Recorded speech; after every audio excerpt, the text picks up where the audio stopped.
Hello everybody, my name is Pastor Blex and welcome back to Broxer channel. In this new video, we have SpongeBob SquarePants Battle for Bikini Bottom Rehydrated game review. So this game is a remake to 2003 SpongeBob SquarePants Battle for Bikini Bottom, and this game came out in 2020. It was developed by Lamp Studios and it was published by thqnordic. And this is a multi-platform game, so you can experience it on PS4, Xbox One, and PC. Let's check it out.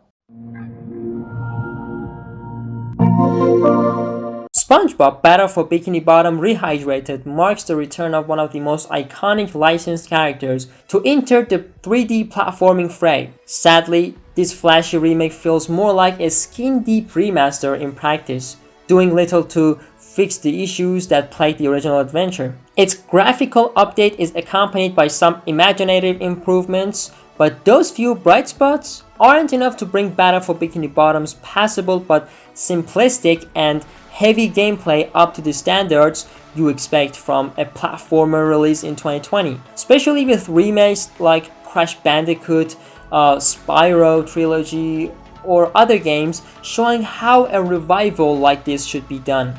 To its credit, Rehydrated runs cleanly on PlayStation 4 Pro. Its remastered soundtrack's cheerly tunes have earwormed their way to the player's mind. And the actual feel of running, jumping, and bubble blowing as SpongeBob is precise and responsive. But it's largely the adventure around those mechanics which, while admittedly fun and enjoyable for how it took advantage of the SpongeBob license just a few years after its debut, remains as limited in its scope, design, and overall thoughtfulness so many years later as it did back on the original Xbox. Worse, it now comes with the added context of having been so thoroughly surpassed by almost 2 decades worth of amazing 3D platformers. It's been years since SpongeBob started to become one of the most beloved characters, and the pleasantness of returning to Bikini Bottom for a few hours was occasionally fun. But even though it's called a remake in every conceivable way, it feels like a disappointing remaster, with its PS2 era hangups often getting in the way. A remake should do its best to modernize and improve aspects that haven't aged well, but Rehydrated rarely does that. Every entrance to a new area is settled with a few seconds of load time. Even when going into a small building like Patrick or Squidward's one-room homes. All 3 playable characters, SpongeBob, Sandy, and Patrick, have the same repetitive line or 2 of dialogue they bleat out after finding collectibles, grabbing health, or hitting enemies. The first couple of times it's amusing enough to hear Patrick's uncertainty about wearing SpongeBob's underwear, but by the 10th it's grating, and by the 30th you will want to stop playing. Playing Battle for Bikini Bottom Rehydrated in 2020 is a strange rollercoaster ride of platforming love and hate. Overall, it's an incredibly easy platformer with only a few truly challenging sections thrown in.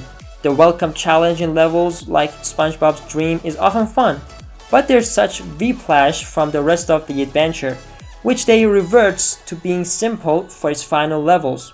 Like in the original, you can swap between SpongeBob, Sandy, and Patrick, often to solve character-specific puzzles, but it's rare that Battle for Bikini Bottom makes interesting use of it.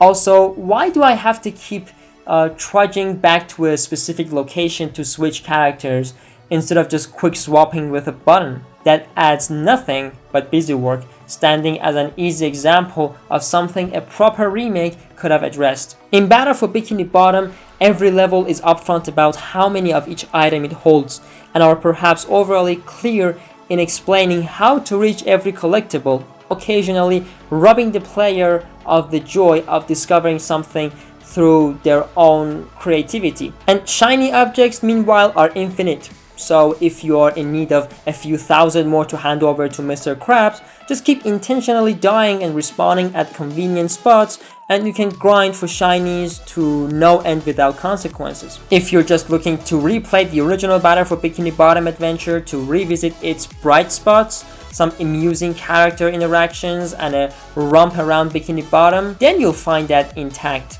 Battle for Bikini Bottom still feels a generation behind, but its graphical update is largely appreciated. Characters animate well in cutscenes, with the most care clearly put into the principal cast and locations as opposed to the lifeless denizens of Bikini Bottom, who walk around serving no purpose other than set dressing. Battle for Bikini Bottom adds a new wave-based horde mode that lets you and one other person, either locally or online, battle against wave after wave after wave of the robotic enemies you fight in the campaign, and it is a waste of your time. The mod is so simplistic and unrewarding that it would have been a poor addition when the original Battle for Bikini Bottom debuted in 2003, and it's even worse now. Including playable characters you don't control in the campaign is a nice touch, but they are all largely played the same with only visually different melee or range attacks. So sure, it's funny to hear Squidward use his clarinet to attack the first time, but like the repeated dialogue of the base game,